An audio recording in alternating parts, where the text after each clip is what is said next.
Carly. And I'm Chef Dave, and today we're going to show you 3 simple steps to keep you from stewing over stew. Okay, our recipe today, Carly, is autumn cider and beef stew, one of my favorites. Sounds delicious. You bet, and it's really, really simple, okay?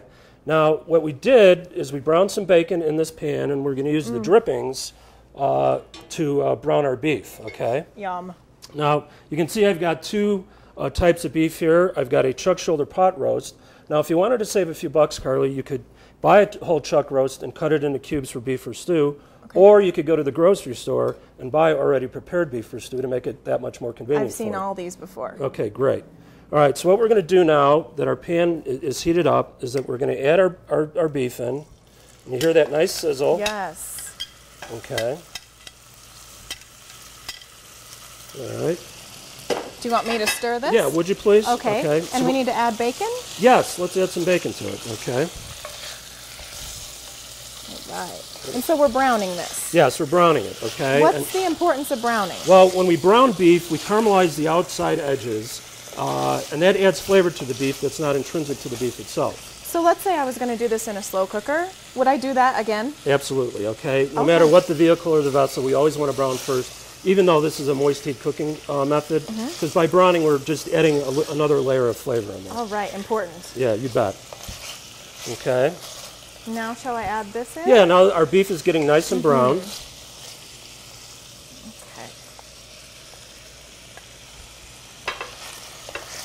That's looking beautiful. Yes, it smells delicious. All right, you did a great job browning there, Carly, so now it's time to put that spoon down for a second, and we're going to add our liquid. All right. This is a can of condensed French onion soup, real easy. Okay. And we're just going to pour that in. Lots of flavor in there. You bet. And then you've got some apple cider over there, so I want you to add that in as well. All right. And then what we're going to do is we're going to bring this to a boil. Okay, we're going to cover and then let this simmer for about an hour and a half.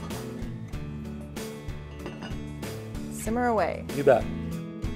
Carly, I think we've got a nice simmer going there. Okay. So now it's time to add our sweet potatoes in.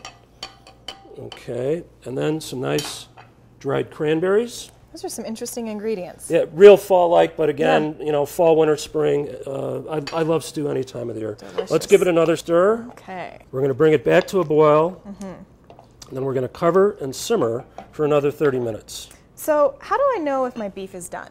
Okay, great question. For moist heat cooking, our doneness test is fork tender, and what that simply means is that you take a fork, stick it into the beef, and if you can pull it out with little or no resistance, we're at fork tender. Okay, that's easy. Right, and as you can see here, we've got our finished dish of autumn beef and cider stew. It smells so good. Just a great recipe in the fall, winter, spring, any time of the year. And we followed those 3 simple steps. Brown your beef first, add liquid, cover and simmer over low heat until it's fork tender. And for more great recipes and for all to know before you go, visit beefwhatswhatfordinner.com.